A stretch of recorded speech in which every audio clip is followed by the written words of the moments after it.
안녕하세요. 저는 30대 돌싱 남성입니다. 당시 20대 중후반 막 사회초년생이 되었던 저는 졸업하고 10여 년 만에 처음으로 중학교 동창회에서 아내를 만났습니다. 10년이면 강산이 변한다는데도 그 친구는 옛날 그 모습 그대로 같았습니다. 중학교 시절에도 늘 저를 놀려대던 연재는 여전히 그대로였더라고요. 그동안 10년간 연락 한 번, 소식 한 번 들은 적이 없었는데 바로 엊그제 만난 사람처럼 살갑게 다가왔죠. 저도 옛 추억 때문인지 마치 그동안 쭉 알고 지냈던 것처럼 연재가 편했습니다. 사실 중학교 때는 둘 다 철이 없고 한창 사춘기였던 탓에 그 친구와 싸우기도 많이 싸웠거든요. 2년 내내 반이 붙어 짝꿍까지 했었으니 말이에요. 그날 오랜만에 만난 제 짝꿍과 지난 추억을 떠올리며 참 오랜 시간 이야기를 나누었던 것 같습니다. 그땐 연재가 참 왈가닥 같고 성격이 왜 그 모양인가 싶었는데 나이 들고 어른이 되어 만난 연재는 꽤 많이 예뻐졌고 성숙해 있었습니다. 오랜만에 추억 탓인지 저는 연재를 좀 더 알고 싶어졌고 그날 이후 저희는 따로 만나 연락을 하고 지내며 서로의 소식을 듣곤 했습니다. 다시 연락이 닿고 몇 달을 어울려 다녔을까요? 거침없는 성격의 연재는 제가 미처 마음의 준비를 하기도 전에 제게 고백을 해왔습니다. 동아야, 나 너 좋아해. 너는 나 어때? 사실 연재는 중학생 시절 저의 첫사랑이었습니다. 그렇다고 맨날 치고받고 싸우던 짝꿍에게 고백할 만한 용기는 전혀 없었고, 나이가 들어서도 어린 시절 추억일 뿐이라 여기며 첫사랑은 이루어지지 않는다는 속설 탓에 그동안 잊고 지내왔는데, 이렇게 돌고 돌아 다시 만난 것을 보면 우리는 어쩌면 인연이 아닐까 하는 생각이 들었습니다. 하지만 애써 이어진 인연을 쉽게 떠나보내기 싫어 저 혼자 고민하고 신중을 기하던 사이 연재가 먼저 제게 마음을 표현해줬네요. 넌 참 마음도 급하다. 분위기 봐서 내가 먼저 고백하려고 했는데. 너 기다리다가 나 늙어 죽을까봐 내가 먼저 했지. 그럼 너도 나 좋은 거 맞지? 우리 오늘부터 1일이다? 어딘가 남녀가 바뀐 것 같았지만 아무래도 상관없었습니다. 제가 연재를 모르는 것도 아니고 누가 먼저 고백하든 무슨 문제가 있겠어요. 그렇게 저희는 연인이 됐고 동갑내기 커플들처럼 투닥거리며 예쁜 사랑을 키워갔습니다. 학창 시절 서로를 물고 뜯던 저희가 만난다는 소식에 동창 친구들이 난리가 났었네요. 남녀 사이에 정말 친구는 없는 건지 다들 니들이 그럴 줄 알았다는 반응들이 대부분이었고 하루빨리 결혼하라는 친구들도 있었죠. 아내와 연애를 하던 시절 저희는 싸우기도 많이 싸웠지만 행복했던 기억도 참 많았습니다. 3년을 만났으니 데이트도 많이 했을 것이고 여기저기 추억이 서린 곳이 참 많았죠. 지금도 어딜 가나 그녀와의 흔적이 보여 괜히 속이 쓰리고 그게 참 아이러니하지만 당시에는 이런 추억들을 평생 간직하고 싶은 심정이었습니다. 와, 여기 너무 좋다. 그치? 그러게. 진작 올 걸 그랬나 봐. 내가 사진 찍어줄게. 거기 서봐. 아이, 사진은 같이 찍어야지. 너도 이리 와, 동아야. 우리 나중에 나이 들어서 여기 다시 와보자. 한 10년, 20년? 그때 다시 오면 감회가 남다를 것 같아. 그땐 그녀도 저와 같은 생각이었겠죠. 애초에 우리는 흔한 인연이 아니었으니 서로의 학창 시절을 기억하고 서로의 청춘을 함께하고 그리고 함께 늙어 말년을 보낼 생각이었습니다. 3년쯤 만나니 서로 나이도 찰 만큼 찼고 결혼을 해도 좋지 않을까 하는 생각이 들었어요. 중학교 3년, 연애 3년, 장장 6년을 알고 지냈으니 이제는 서로 더 모르는 일도 없고 놀랄 만한 일도 없을 거라 생각했습니다. 그래서 결혼을 고민했었죠. 사실 그때가 저희 나이가 31살이 되었던지라 남자인 저는 몰라도 여자인 연재는 주변 지인들이 거의 다 결혼을 한 상태였습니다. 그러다 보니 연재는 마음이 조급한지 언젠가부터 저한테 자꾸만 눈치를 주더라고요.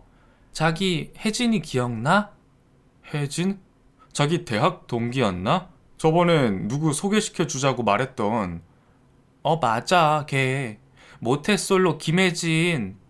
걔가 30 먹고도 연애 한 번 못해서 진짜 고민이었잖아. 그래서 우리도 소개팅 해줬고. 근데 세상에, 걔가 이번에 결혼한다고 청첩장 주겠다고 만나자는 거야. 놀라서 물어봤더니 얼마 전에 선본 남자랑 너무 잘 맞는다고 바로 식장 잡았다는 거 있지? 진짜 대박이지 않아? 그러게. 잘된 일이네. 연재 너도 그 친구 걱정 많이 했잖아. 근데 뭐, 선 봐서 하는 결혼인데 그게 잘 된 거겠어? 걔도 나이 차니까 더 늦기 전에 가겠다고 그러는 거겠지. 아직 만으로 30도 안 됐는데 뭘 조급할 필요 있나? 그건 동아 네가 뭘 몰라서 그래. 요즘 아무리 결혼 시기가 늦어진다고 그래도 여자 나이 30이면 끝물이야. 내가 그렇게 생각하기 싫어도 주위에서 다들 그렇게 말한다니까? 안 그래도 우리 회사에서도 자꾸 언제 시집 가냐고 헤어진 거 아니냐고 아주 짜증나 죽겠어. 다들 남의 일에 관심들이 많구나. 그냥 무시해. 나도 무시하지. 근데 그런 소리 듣고 무시하는 것도 한두 번이어야지.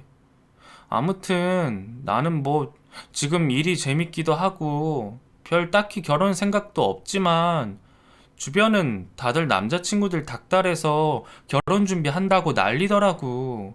프로포즈 받을 때까지 못 기다려서 막 쪼아댄다는 거야. 어쩜 다들 그렇게 안달들인지. 결혼 못하면 죽는 것도 아니고. 안 그래? 그런 얘기를 하는 연재를 보며 얘가 그래서 결혼을 당장 하고 싶다는 건지 별 생각이 없다는 건지 몰라 혼란스러웠습니다. 그래서 어차피 당장 결혼할 만한 자금 사정도 아닌데 좀 더 기다려볼까 싶었는데 동창 결혼식에 같이 갔다가 싸우고 말았네요. 그 결혼식은 저희가 오랜만에 함께 참석했던 결혼식이었습니다. 30까지는 서로의 친구들, 지인들 결혼식을 같이 다녔던 저희였는데 이상하게도 30이 넘어서부터는 뭐가 싫은지 각자 지인들 결혼식은 따로 다니게 됐거든요. 나 이번에 대학 동창이 결혼한다는데 같이 갈래? 결혼식? 주말에 피곤한데 내가 네 친구 결혼식까지 같이 가야 해? 됐어. 너 혼자 다녀와. 이전에는 제가 말하지 않아도 나서서 같이 가겠다고 하더니 갑자기 또 가기 싫다고 하니 저는 영문을 몰랐습니다.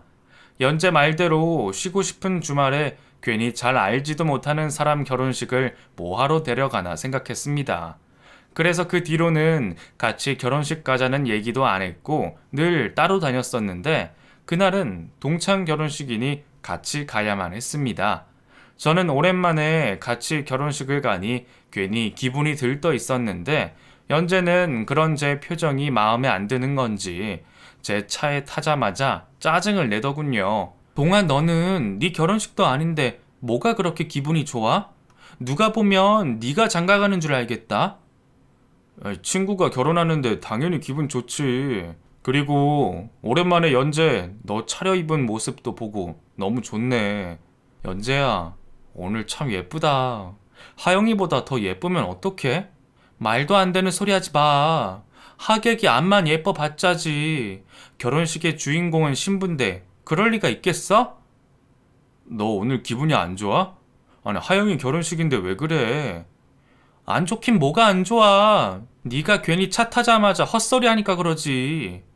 앞에 보고 운전이나 조심해. 늦겠다. 그렇게 식장에 들어간 뒤에는 연재도 표정 관리를 하는 듯 웃으며 돌아다니고 신부인 친구와 예쁘다, 부럽다, 덕담을 나눴지만 돌아서 나와 제 옆에 있는 뒤로는 계속 표정이 안 좋은 듯 싶었습니다. 그러다 식사 자리에서야 그 이유를 얼핏 알 수 있었죠. 동화랑 연재 오랜만이다. 야, 니들 아직 만나는구나. 나는 소식이 없길래 니들 헤어진 줄 알았지. 헤어지긴 무슨. 3년째 잘 만나고 있는데 뭘. 연재 너 하영이 결혼하는 거 부럽겠다? 내가? 내가 왜 부러워? 너 어렸을 때 원래 결혼 일찍 하고 싶다고 막 그랬었잖아. 너는 언제적 얘기를 하고 있어? 요즘 31가 뭐 많은 나이도 아니고 뭐 급하다고 다 결혼을 하니? 우리는 그냥 연애 시절을 즐기다가 천천히 결혼하기로 했어. 그건 그렇지. 결혼하면 연애 시절이 아쉽다 그러더라. 그래도 우리 중에 결혼 안 한 애는 너밖에 없으니까 말이야. 동기들이 모인 자리다 보니 이래저래 말들이 많았는데 다들 저희 커플에 대한 관심이 참 지대했습니다. 저야 원래 여자들 대화에는 잘 끼어들지도 못하고 테이블에 저 혼자 남자라 어색하고 불편해 아무 말을 못하고 있었는데 언제 결혼하냐 늦겠다 하는 말들이 연재 기분을 상하게 했던 모양입니다. 저는 그동안 연재가 정말 회사 생활이 즐거워 결혼에 별로 생각이 없고 조급하지 않고 있는 줄 알았는데 그게 아니었던 모양이에요. 결혼식이 끝난 뒤 마치 저를 탓하는 것 마냥 계속 화를 내더라고요. 너는 걔들이 그런 얘기 하는데 왜 가만히 듣고만 있어? 그럼 내가 뭐라 그래? 뭐라도 해야지. 내년에 하겠다고 하던가, 아니면 프로포즈라도 했다고 하던가.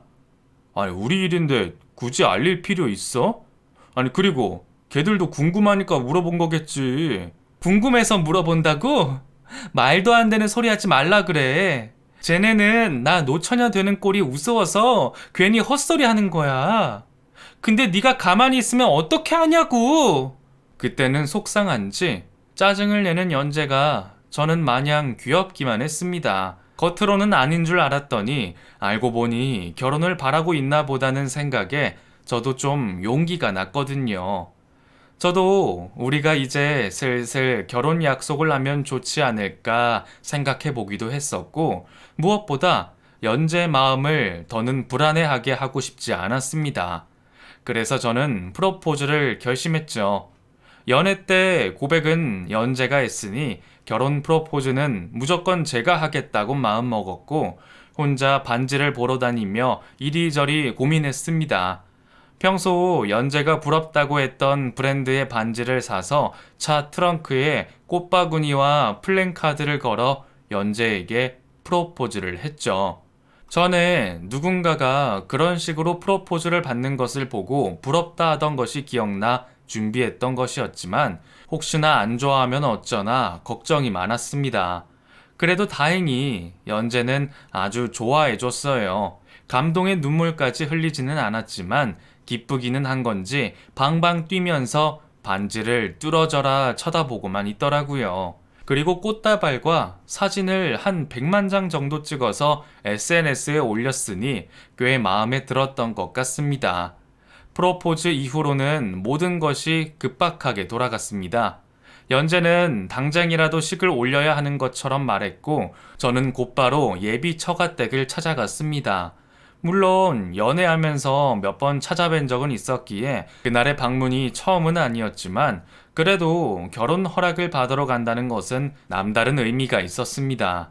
저도 모르게 잔뜩 긴장을 했는지 장인 장모님이 뭐라 물으셔도 제대로 대답도 못하고 혀가 굳어서 말도 잘 나오지 않더라고요. 그래도 다행히 저를 알고 계셨기에 많이 걱정은 하지 않으셨지만 장인어른은 제게 무서운 한마디를 하셨습니다. 우리 연재 곱게 키운 외동딸인 거 잘 알고 있지? 혹시라도 내 딸 고생시키면 나 너 가만히 안 둔다. 그러니까 내 딸 울리지 말고 데려가서 잘 해줘라. 물론 연재가 금지옥염 외동딸인 것도 알고 있었고 장인어른이 연재를 끔찍이 생각하시는 것도 알고 있었지만 그래도 그 말은 좀 부담으로 느껴지더라고요. 저나 연재나 동갑에다가 저도 외동 아들이었으니 사정이 비슷해서 더 그렇게 느꼈던 것 같습니다.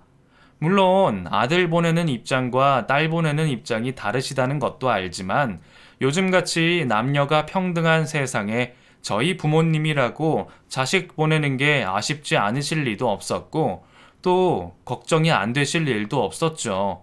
어쨌든 그 말을 빼면 그날은 별일이 없었습니다.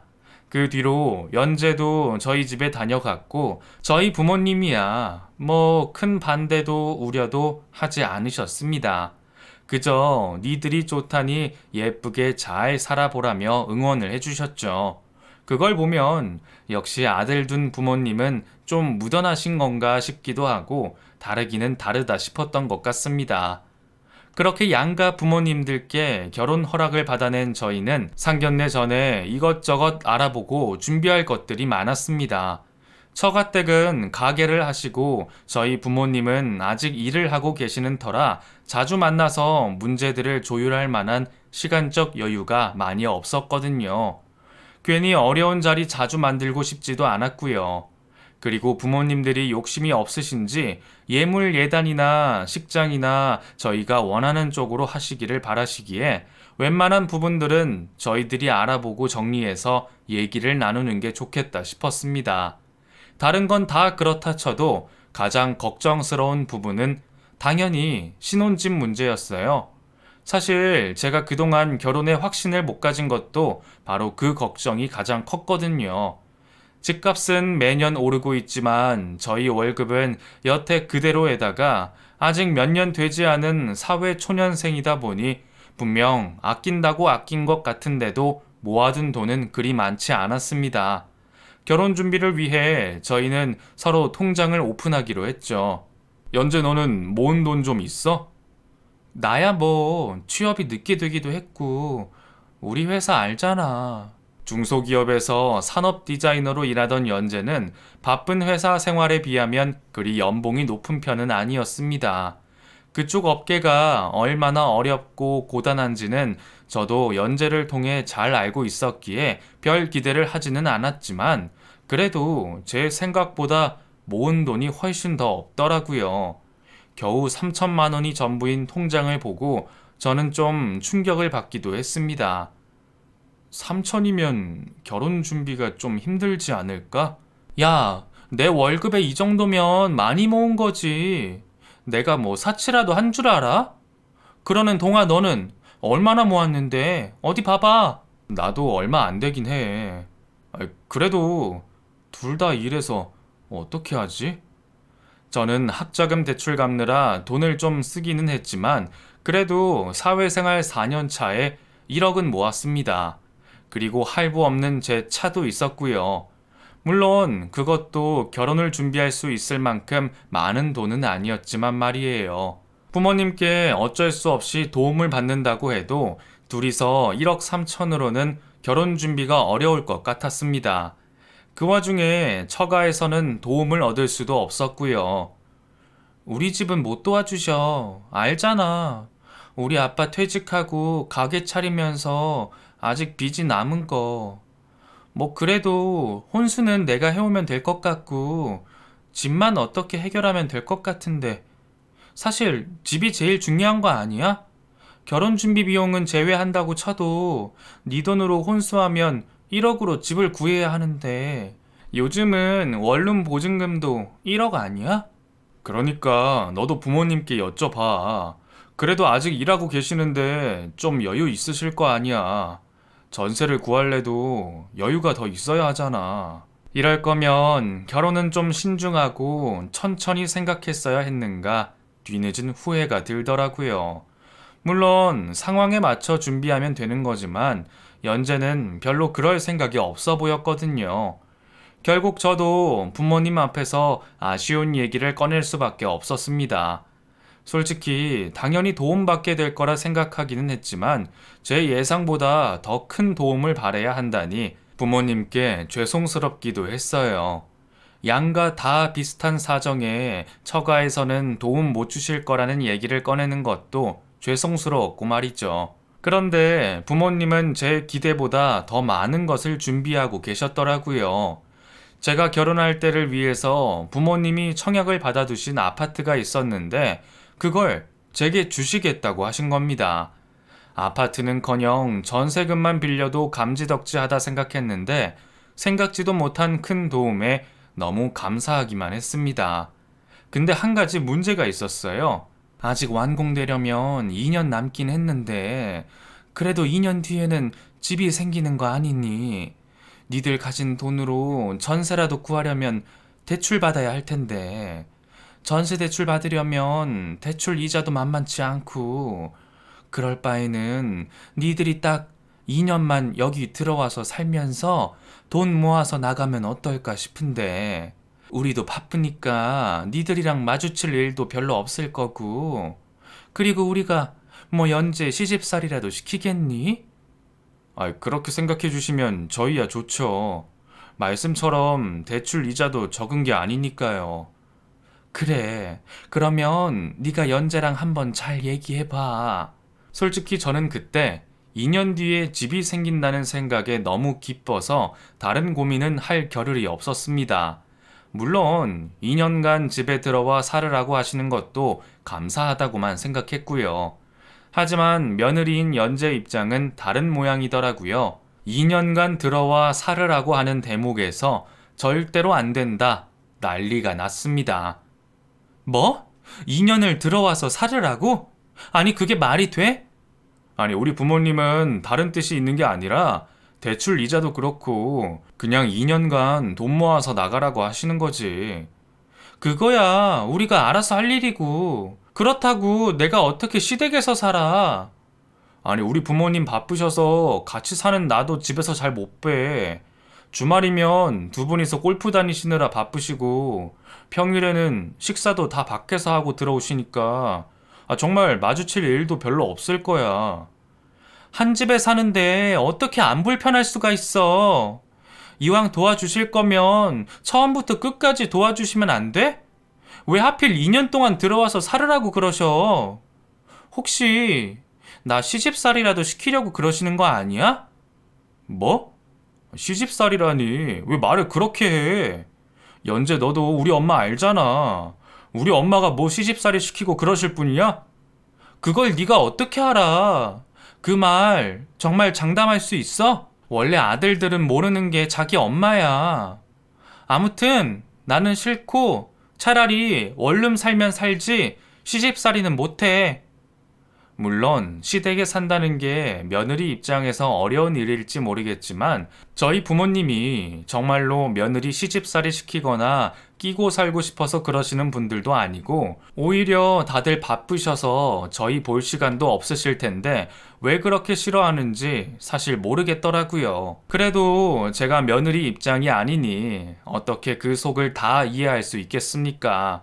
저도 연재의 말을 듣고 무리인가 싶어서 연재 말처럼 2년간 잠시 지낼 원룸이라도 알아보려 했습니다. 어차피 아낄 거 혼수도 안 하고 풀옵션 원룸으로 2년만 버티다가 2년 뒤에 새집 들어가면서 싹 새로 하면 어떨까 해서요. 그러면 딱 1억으로도 원룸 전세는 구할 수 있을 것 같고 저희 상황에 무리가 될 것 같지도 않았죠.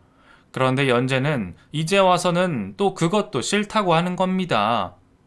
내가 말이 그렇다는 거지. 진짜 원룸을 들어가자고? 동아, 너 진짜 왜 그래? 나 쪽팔려 죽는 꼴 보고 싶어서 이래? 아니, 뭐가 쪽팔려? 아니, 잠깐 사는 게 뭐 어때서? 너 주변 친구들 중에 원룸에서 시작하는 사람 봤어? 우리 동창은? 너 저번에 하영이 결혼식 가서 못 들었어? 브랜드 아파트 들어가니 뭐니 자랑들 하는 거 못 들었냐고. 근데 우리가 원룸에서 시작한다 그러면 사람들이 얼마나 한심하게 생각하겠어. 남들이 뭐라 생각하는 게 뭐가 중요해. 나는 원룸에서 시작하는 게 하나도 안 이상한데 형편껏 하면 되는 거고 우리 나이에 집 사서 시작하는 게 더 이상하지. 아니면 그냥 결혼을 좀 미루자.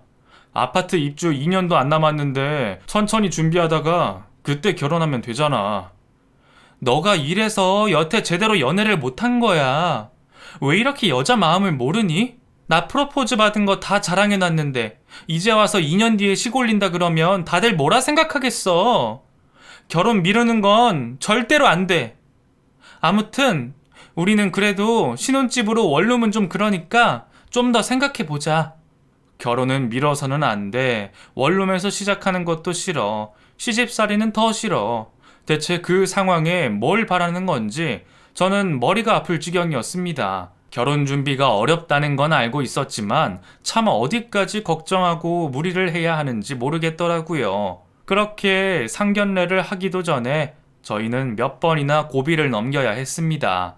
결국 2년간 들어가 살 전세를 알아보고 다녔는데 그런데 알아보고 다니다 보니 매매나 전세나 별반 차이가 없는 겁니다.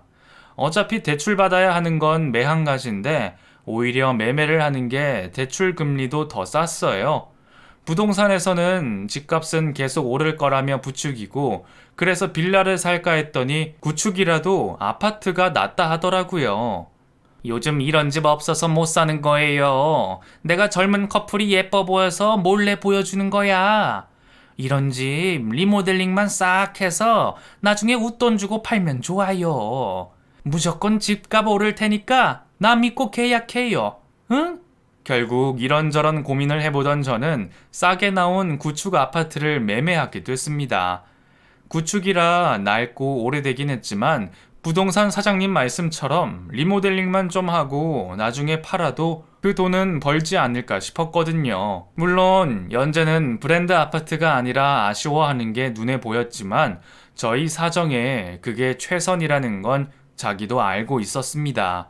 결국 저는 대출을 영혼까지 끌어모아 매매를 하게 됐죠.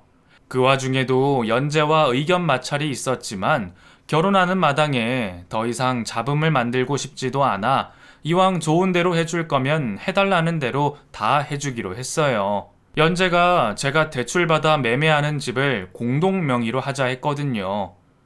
어차피 결혼하면 다 부부 공동이잖아. 대출금도 같이 갚아야 하고. 그러니까 우리 공동 명의 하자. 응? 그렇게 우여곡절이 많았지만 다행히 결혼은 무사히 하게 됐습니다. 너무 어렵게 결혼 준비를 해서 그런지 정말 다시는 하고 싶지 않았지만 그래도 결혼해서 내 집이 있다는 건 꽤 행복했습니다. 연재도 그만하면 만족스러워 하는 것 같았죠. 그런데 이제는 더 이상 문제 없이 행복할 거라 생각한 결혼 생활은 제 예상과는 좀 달랐습니다.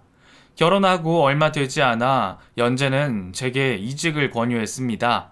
사실 그때 본의 아니게 집 산다고 대출에 이래저래 돈 걱정이 많았던 때라 좋은 이직 자리 얘기를 꺼낸 적이 있긴 했는데 이직을 하면 돈은 더 벌겠지만 훨씬 바빠질 거라 예상되다 보니 이직을 마음먹기가 쉽지 않았습니다. 저도 한참 신혼을 즐기고 싶었으니 회사에 매여 있는 건 싫었거든요. 그런데 제 마음은 몰라주는지 연재는 자꾸만 이직을 권하더라고요. 이직도 다 타이밍이야. 몇 년 지나봐. 이런 기회 또 없다. 기회 있을 때 잡아야지. 왜 또 바보처럼 굴어? 한 푼이라도 더 벌어야 하루빨리 대출금을 갚지. 그게 우리를 위한 거라는 아내의 말에 저는 결국 이직을 하게 됐고 제 예상처럼 저는 전보다 훨씬 바쁘게 살아야 했습니다. 연봉은 훨씬 올랐지만 그만큼 일이 많고 출장도 많았거든요. 덕분에 신혼을 제대로 즐길 새도 없이 회사에 매여 살아야 했습니다. 그건 제가 기대한 결혼 생활이 아니었지만 아내 말대로 하루빨리 대출금을 갚는 게 좋았으니 저도 좀 참아야겠다 싶었어요. 그리고 제 커리어에도 좋은 일이었고 말이죠. 그런데 그 와중에 아내는 돌연 퇴직을 하겠다고 하더군요.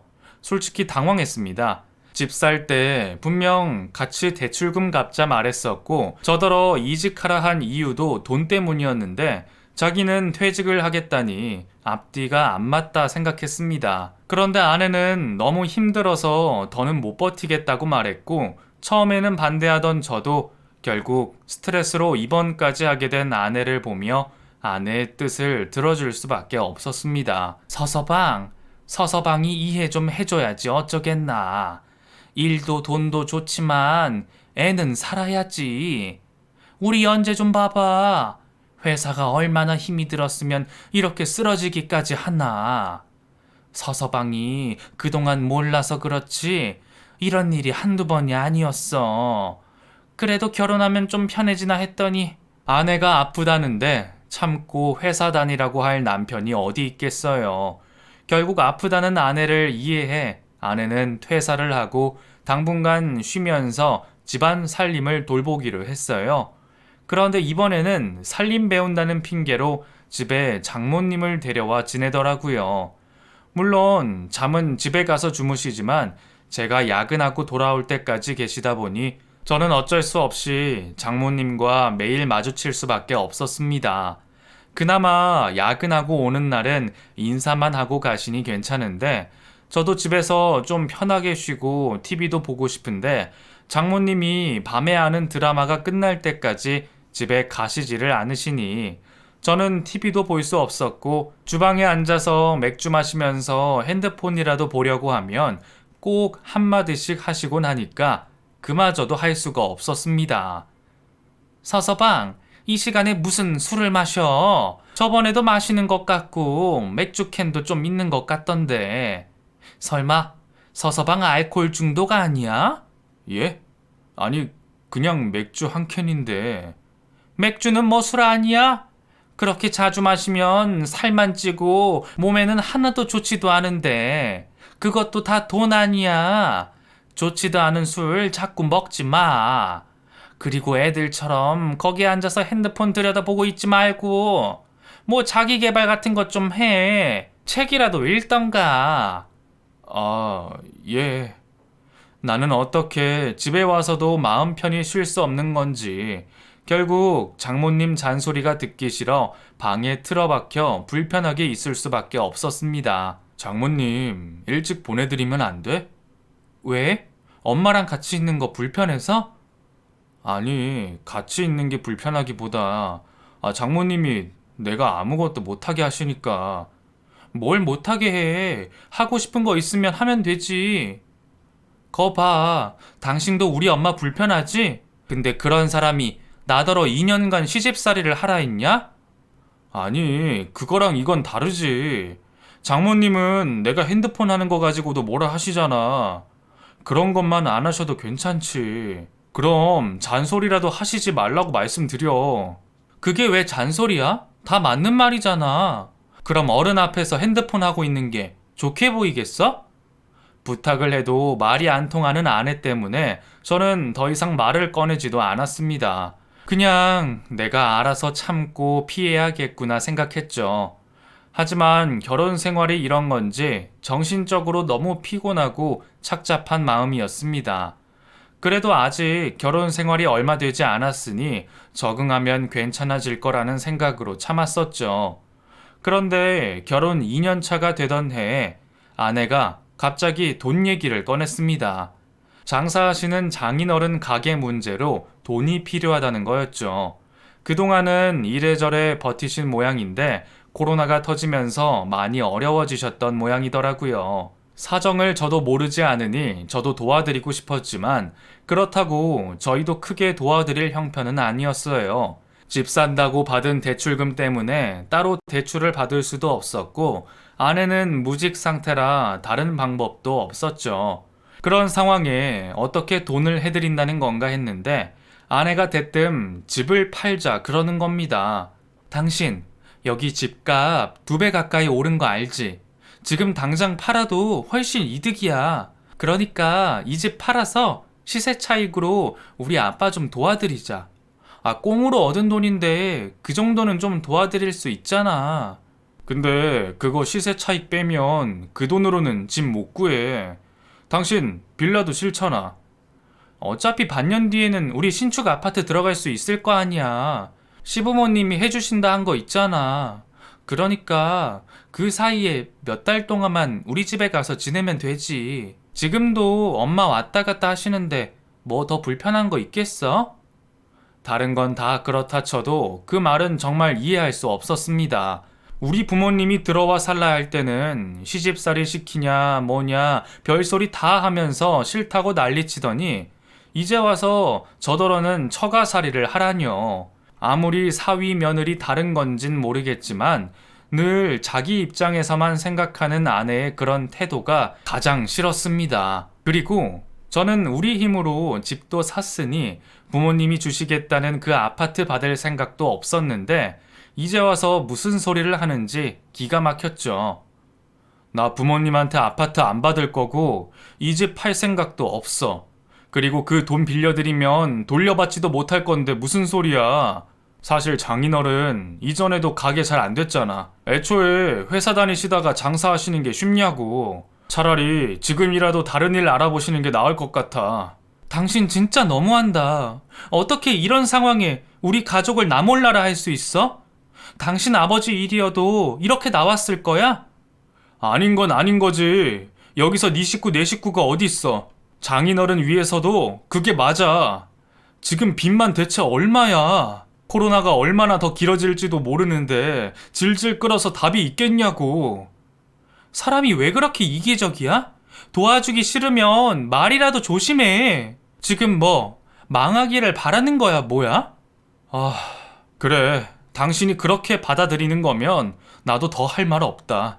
아무튼 부모님한테 도움 안 받을 거고 나도 이 집 절대 못 파니까 그 생각은 접어.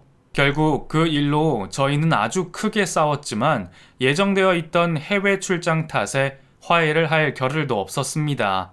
한 달 동안 떠나는 장기 출장인데도 아내는 제가 떠나는 게 아쉽지도 않은지 출발하는 날 나와서 내다보지도 않았습니다. 내가 뭘 그리 잘못한 건가 속이 상하기도 하고 내가 너무했나 싶어 미안하기도 하고 속이 복잡했죠.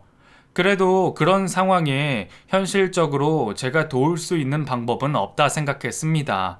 그렇게 저는 한 달 출장 내내 아내에게 돌아가서 방법을 찾아보자며 메시지를 남겨보고 연락을 기다렸지만 아내는 화가 많이 난 건지 그동안 제게 연락 한 번이 없었습니다. 결국 한 달간 문자 한 통 없이 떨어져 지냈고 저는 얼굴을 보고 제대로 대화하려 곧바로 집으로 돌아갔습니다. 그런데 이상하게 현관 비밀번호가 눌리지 않는 겁니다. 아내가 화가 나서 비밀번호를 바꾸기라도 한 건지 당황해서 전화를 하는데 아내는 그때까지도 전화를 받지 않았죠. 그래서 초인종을 눌러보니 집안에서 생전 처음 보는 사람이 나오는 겁니다. 누구신데 그 집에서 나오세요? 예? 저 여기 사는 사람인데. 아, 여기 전주인 찾으세요? 저희 일주일 전에 여기로 이사 왔습니다. 이사를 오셨다고요? 집을 사셨어요? 예, 뭐 금매로 나와서 싸게 잘 샀죠. 근데 전 주인이랑은 무슨 사이세요? 내 집을 샀다는 말이 대체 무슨 말인지 저는 아무것도 이해할 수가 없었습니다. 내가 한 달 사이 기억이라도 잘못되었나 싶어서 호수를 몇 번이나 확인해 봤는지 몰라요. 아무리 봐도 그 집은 틀림없이 제 집이 맞았어요. 현관 타일이며 신발장이며 제가 들어올 때 새로 한 게 맞았으니까요. 그 상황이 황당했던 저는 처가댁으로 곧장 달려갔습니다. 제가 처가댁으로 들이닥쳤더니 아내가 처가 거실에 누워 절 보며 웃고 있더군요. 당신 어떻게 잘 알고 찾아왔네? 집에 갔다 왔었나 봐. 당신 이게 무슨 상황이야? 나 없는 동안 우리 집 팔았어? 진짜로? 대출 끼고 팔아서 좀 싸게 넘기긴 했는데 그래도 돈 잘 받았어. 이 정도면 우리는 남는 장사지. 아내는 제가 없는 사이에 정말로 집을 팔아버렸으면서도 천하태평하게 누워 있었습니다. 그런 아내를 보니 피가 거꾸로 솟는 게 무슨 뜻인지 알겠더군요. 하지만 제가 화가 난 건 거기서 끝이 아니었습니다. 서서방, 너무 화내지 말게. 이미 벌어진 일인데 어쩌겠나. 그래도 서서방 덕에 급한 불은 끄게 생겼네. 고맙게 잘 쓰겠네. 그래, 거기 서 있지 말고 얼른 들어와서 짐 풀어. 자네 쓰던 짐 다 여기 들여놨으니까 걱정하지 말고. 지금 이 상황이 아무도 이상하지 않으세요? 대체 어떤 가족들이 동의 없이 집을 팔아버린답니까? 따님이 철없이 그러더라도 두 분은 말리셨어야죠. 저희는 어딜 가서 살으라고 이러세요? 자네 부모님이 집 해주신다며. 몇 달만 참으면 새 집 생기는데 뭐가 걱정이야. 아유, 자네도 성격 참 답답하네. 그건 저희 부모님 집이죠. 제가 어렵다고 할 때 도와주신단 거였지. 제 힘으로 집 샀는데 제가 그걸 왜 받습니까? 당신, 내가 똑똑히 얘기했었잖아. 근데 어떻게 이럴 수가 있어? 아, 그만 좀 해. 이미 팔아버렸는데 뭐 어떻게 할 거야? 적어도 누구 하나는 미안하다 소리를 할 줄 알았는데 그 집 식구들은 아무도 제게 잘못한 기색이 없어 보였습니다. 자기들 마음대로 하는 그 짓거리들이 아주 질려버린 저는 결국 그 자리에서 이혼을 통보하고 말았습니다. 제가 화가 나서 헛소리를 하는 줄 아는 건지 아무도 붙잡지도 않더군요. 저는 그 길로 짐가방을 끌고 변호사를 찾아갔죠. 그리고 제가 돈을 돌려받을 수 있는지 이혼을 할 방법에 대해 알아보게 됐습니다. 천만다행으로 돈을 돌려받을 수 있다 하더라고요. 동의 없이 그런 일을 벌인 것도 유책 사유가 된다고 말입니다. 결국 저는 이혼을 준비했고 아내가 있을 처가댁으로 이혼 소송장을 보냈습니다. 그랬더니 그제서야 난리가 나고 전화가 불이 났습니다. 당신 정말 이럴 거야? 이게 이혼할 일이니? 진짜 남자가 어쩜 그렇게 쫌스럽게 이기적이야? 내가 나조차고 그런 거야? 가족 일인데 그 정도 이해 못 해주냐고. 당신 부모님이어도 그럴 거냐고. 너야말로 제발 정신 차려. 너나 너희 부모님이나 나를 가족으로 생각했으면 그랬을까? 이기적인 건 내가 아니라 너랑 니네 집 식구들이야. 나는 이번 일로 정신 차렸고 이혼할 거니까 너도 변호사 구하던가 뭐 알아서 해.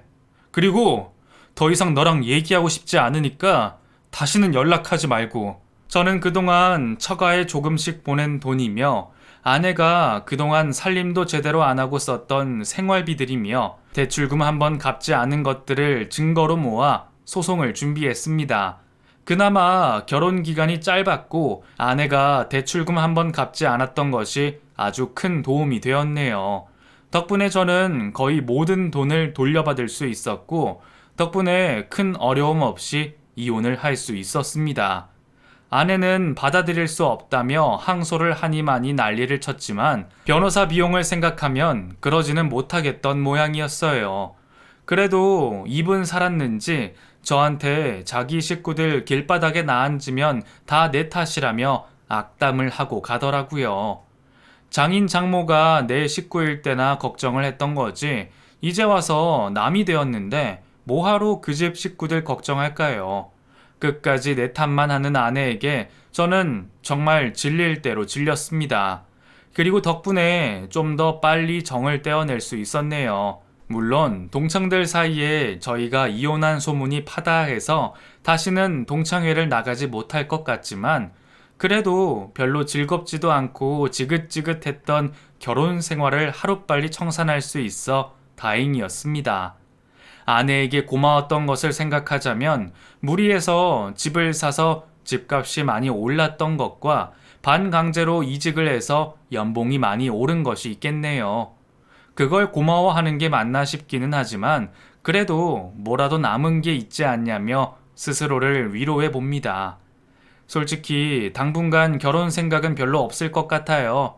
회사 일 때문에 바쁘기도 하지만 결혼이 뭔지 참 지긋지긋 하더라고요. 그래도 좋은 사람 있으면 새 출발 해볼 생각은 늘 있습니다. 어딘가에 저의 진심을 알아줄 좋은 사람이 있기를 바라며 제 얘기는 여기서 마치겠습니다.